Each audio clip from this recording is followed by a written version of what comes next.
Before we get into today's video, I did just want to say, what's going on here? 67% of you that watch the videos aren't subscribed. It's just one button, click it, it's free. You can always undo it at a later date. Enjoy the video. What's up guys, welcome back to another video. Hope you're all doing well today.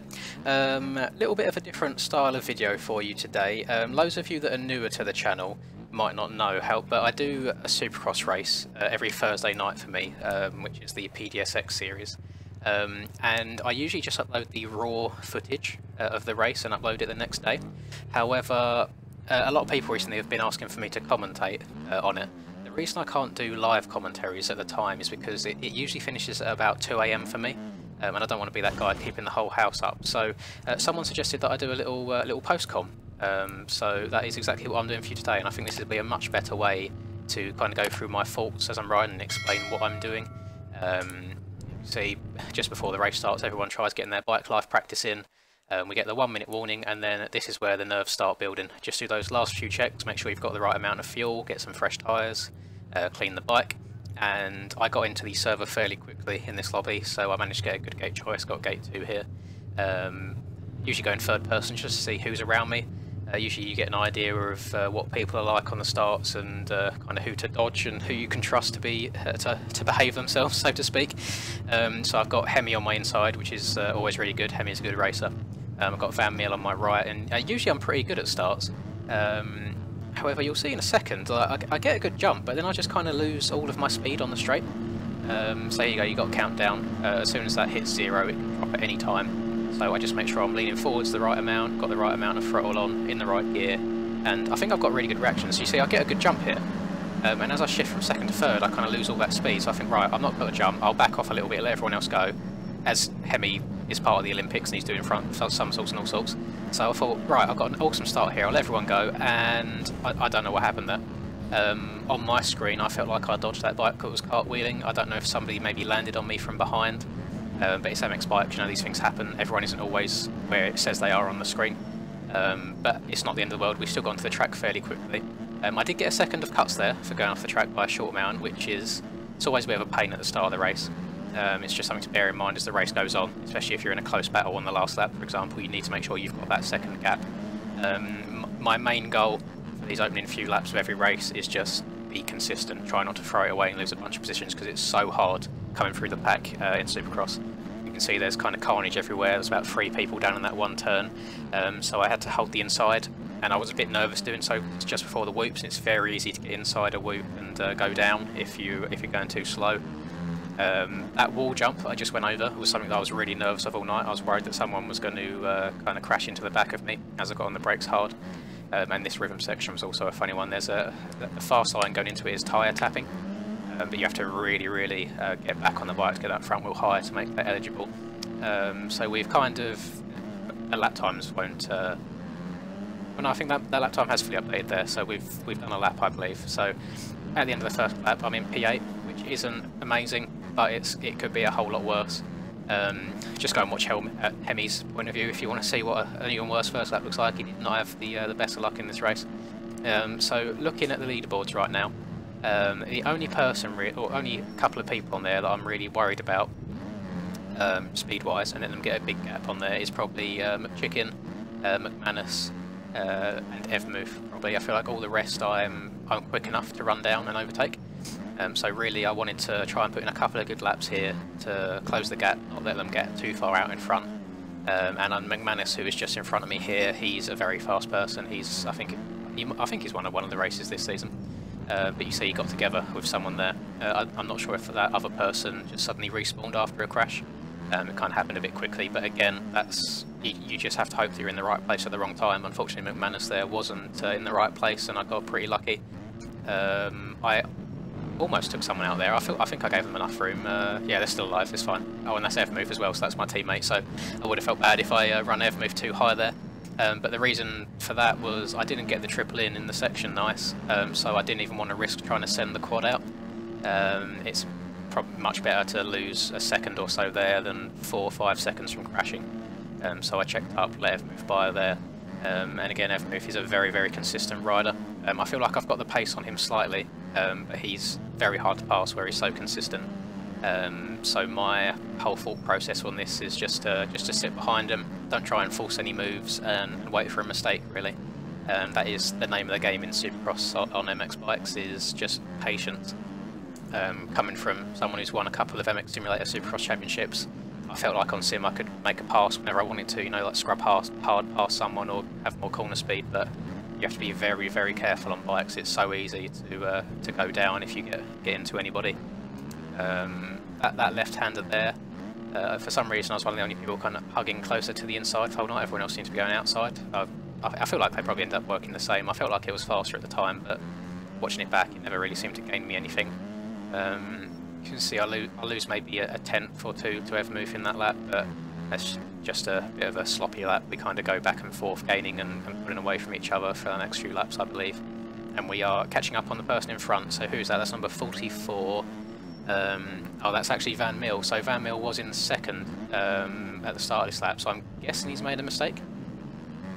Because we've now got... Oh, I'm not sure where Ryder is as well, actually. It looks like there's been a little bit of a shake-up there, so maybe Van Mil and Ryder got together, because Ryder is now behind me and Devmuth, and Van Mil's just there. So no, Van Mil actually is in P2, so I'm currently sat in 4th place right now. When the lap times update, you'll see that. The reason it might not be shown just yet is because I do have those 1 seconds of cuts from the start, as Van Mil made another mistake there, so he crashed in quite a fortunate place. I mean, Devmuth were able to just scoot by, taking the normal line without any issues there. So that is now me up into P3 on track, but P4 overall, because I've only got that second over Ryder, and he's within a second behind me. Just coming up to 5 minutes gone of this race so far, and it's been fairly smooth sailing. You can't see it too well on the recording, but one thing I was noticing is coming out of this corner here before the whoops, and then also hitting the rhythm section on the far left of the screen right now. I was getting some really bad frame jumps. Usually I will turn kind of the reflections and the shaders off for these races, because these Supercross tracks are very intensive on your computers, but I completely forgot this time around, so I was suffering a bit. You can see there it's a little bit stuttery, but when you're actually riding and feeling it, it feels awful, so I didn't want to risk scrubbing and staying low and trying to go faster through that section at all, because I was so worried about just veering into the bales where I didn't have full control over the bike. And I think that's something that I've learned throughout this Supercross season, is just be patient and wait for things to come to you. It's a whole different way of playing this game, is Supercross, and I got very lucky there as well that Devmuth's bike didn't cartwheel into me. And you'll see again there, I didn't get the triple in clean, so I didn't even want to risk trying to go for the quad out, so I think I've done the smart thing there by checking up. And that is us actually up into P2 now. Chicken is... how far is he up the road? He's about 5 seconds at the start of this lap. He qualified half a second faster than everybody in qualifying, so I knew it would be a bit of a task to run him down. So what's going through my head at this point in the race is just try and be smooth and consistent, and you can't really ask for much more than that. I mean, Chicken is a very, very good player. It's not often that he gets out in front like this and gets a good start. He usually gets unlucky some way or another off the gate and has to come from the back. So it's actually quite nice to see him up front for a change. I always seem to have good battles with Chicken when we do get together, but I feel like he had my number a bit on this track. He was definitely the faster player. You can see after that small mistake in the last lap I'd done, the lead went from 5 seconds up to 6.8, and I don't actually think there's a point throughout the rest of this race where I gain time on him. It was either like a tenth all the way up to a second that he would gain per lap. And he posted his lap times in the Discord after the race, and they were pretty nutty. It was like the equivalent of the top 5 qualifying times, but every single lap throughout the race on a full tank of fuel and a rough track. So fair play to him. He was the better man on the night. A little bit of a spoiler there that I do end up in P2 in this race. There's not a whole lot more that happens for the rest of the race, but I'll still keep talking over it because we get to do some lappers at various points. A couple of mistakes here and there. So right here, I was a little bit worried that I was going to clip that man on the takeoff of this jump, but I didn't want to jump too far to the left because it would have given me an awful run through this whoop section, and that would have been very, very costly. So I cut it a bit fine there, but it ended up working out. Again, that wall jump I just went over is a very easy jump to mess up. You can kind of come in with a bit too much steam if you're trying to go really, really fast. That tyre tap there is probably the hardest part of this track, is getting that consistently every lap. There's some people that weren't even trying it, and they would just let off a little bit for that first roller and then step on off. But if you can get that tyre tap down, it's very good. I'll make a point of getting you to watch the controller overlay next time round there. Just see if you can learn a thing or two about that, because Tyre tap, it feels amazing when it comes off. It can be a fairly difficult technique to learn if you've not done them before, but it comes handy on all sorts of tracks. I even do it on tracks like Leerop over some of the sand bumps, and there's always places you can find to do a tyre tap in, and they are fun. It's probably the most enjoyable mechanic on this game because they just, especially in first person, they feel really nice. As you can see, we've lost a little bit more time to chicken there. It's up to a 7.2 second lead. But we're not in like the clear zone just yet. We do have Ev move only 3 seconds behind, so one crash and that's a position gone. I mean, we've got Van Mill only 11 behind as well, so one crash and I'm right in the mix with 2 other people. So it's definitely not a part of the race where you can just completely chill. You do need to still have a semi-decent race pace going on. I got very worried there. I thought I was going to land straight in the bales and that would have been straight over the handlebars and a trip to P4, but went fairly well. Again, just trying to hit these sections nice and smooth. There's not too much time to gain through those sections by trying to stay super low and scrub in, so just got to make sure you get through it cleanly. That wall jump, that table's fairly straightforward. Same old round here, just try and not break traction around that inside. So look on my controller now, you can see I was having to lean right forwards in the face of that and then really crank back to get that front wheel up. And the technique for tyre tapping is the second that your back wheel is about to touch what you're tyre tapping, you need to lean forwards again, and it stabilises the bike so you don't go flying over the handlebars. So right, coming up onto some lappers here. I was surprised to see Yorks was one of the first people that we lapped, because Yorks is very, very good at nationals, but maybe Supercross just isn't his thing. They are 2 very different disciplines in this game. We just lapped Hemi there as well, who's actually in the points lead, so he's having a really, really tough race.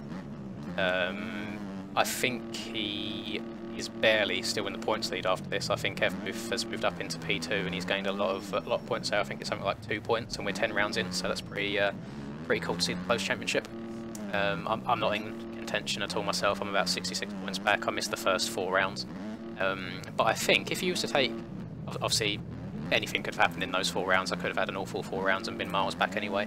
But I think if you take the average finish, I have the highest finish of like a P2, because I've got, what place was it? I think I got something like a 4th, 3 wins, a 4th and a second after this race, something like that. You have to go back through the results and have a look, but yeah, I've had really good success in this 250 class. I tried 450 for the first 4 rounds and I just wasn't having much luck. It's probably ended up being me, but I seem to just get into so many more people on the track and not having a good time with it.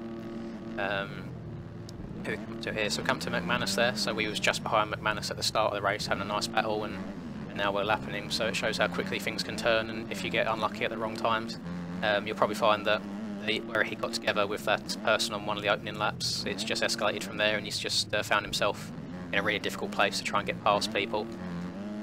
Who we come up to now, so that's Ethan there. Ethan is P20, and you see it actually disqualified him there. My guess is he got too many cuts, and the server kicked him or disqualified him for having too many cuts. One of the hard things on this, you see saying what up there in the chat, as I accidentally get into McManus there. There's not much I could have done there, I just lost the front end as I was trying to go too fast and he got into me. But yeah, I do apologise for taking you down there, McManus, I'm sorry for that. But yeah, you saw Ethan got disqualified. He probably just went off the track one too many times, not even intentionally. But on these Supercross tracks, if you go off the track a little bit and then rejoin maybe a couple feet later, you get a 2 to 5 seconds worth of cuts.